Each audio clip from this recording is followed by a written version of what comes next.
According to the web portal of ufologist Scott C. Waring, called UFO Sightings Daily, there could be an extraterrestrial city in Ganymede, one of the moons of Jupiter, and the next photograph would be proof of that.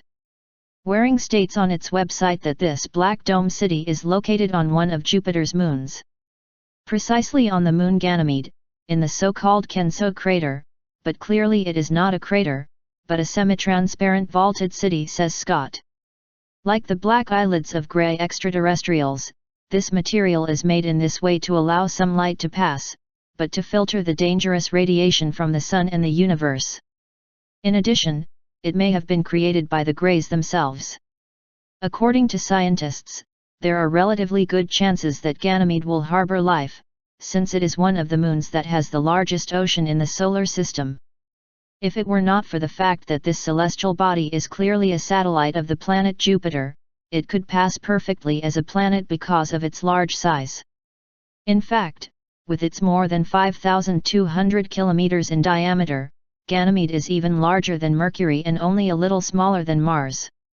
In March 2016, the Hubble Space Telescope also made an exceptional discovery, revealing the existence of a large saltwater ocean on the satellite.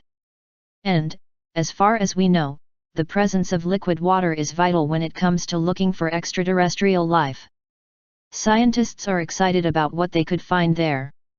The discovery of the enormous mass of H2O under the icy landscape of the satellite have increased, according to scientists, the possibilities of finding extraterrestrial life without having to leave our own solar system. Ganymede is the largest moon in the entire solar system and the only one that has its own magnetic field. Thanks to the magnetic field, its poles have beautiful northern lights. Because the satellite is very close to Jupiter, its host planet, Ganymede, is within Jupiter's magnetic field, so when it switches from its field to the planets, the northern lights also change.